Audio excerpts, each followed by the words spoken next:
الذين اصطفى والصلاة والسلام على محمد خير الورى وعلى آله وأصحابه الذين اجتبى. أما بعد فأعوذ بالله من الشيطان الرجيم.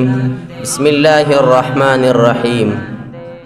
وإذ أخذنا ميثاق بني إسرائيل لا تعبدون إلا الله وبالوالدين إحسانا. صدق الله العظيم. قال رسول الله صلى الله عليه وسلم: رضي الرب في رضي الوالد وسخط الرب في سخط الوالد، أو كما قال عليه السلام: إن الله وملائكته يصلون على النبي يا أيها الذين آمنوا صلوا عليه وسلموا تسليما.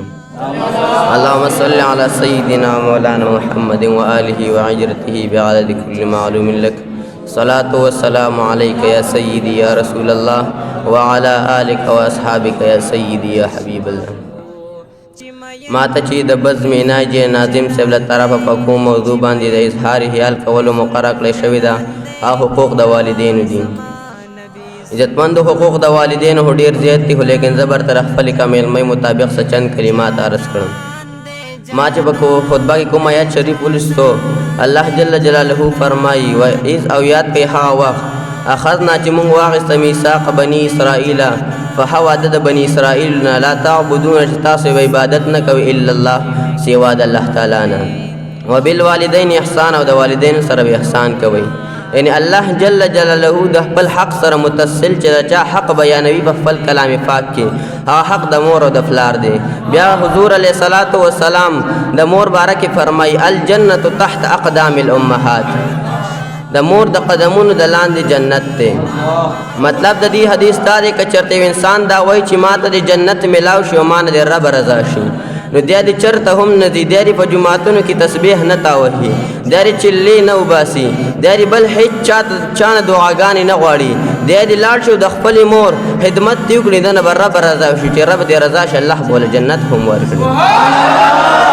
ځکه به شاعر فرمایي: خدای درکړی ستا له یو مقام چې ډېر اوچت دی، ستا خدمت یو عبادت دی، ستا د خپو لاندې جنت دی، ستا زړه یو سمندر دی ډک د مینې محبت دی، ستا پرامن فستغیږ د فنا یو علامت دی.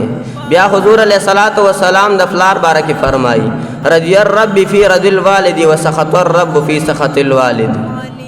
د رب رضا د پلار پر رضا کې ده، او د رب ناراضګي د پلار په ناراضګۍ کې ده. یعنی که تا نه پلار خفه او تا نه به رب خفه وي، که تا نه پلار رضا او تا نه به رب رضا وي. مطلب دا شو که رب تا نه پلار رضا وي، نو ستا به مونځ قبلیږي، روژه به دې قبلیږي، هر یو عبادت به دې قبلیږي. او که پلار د نه خفه وي، نه به دې روژه قبلیږي، نه به دې مونځ قبلیږي، نه به دې حج قبلیږي. یو عبادت پر تر هغې پورې نه قبلیږي تر څو چې تا نه پلار خفه وي.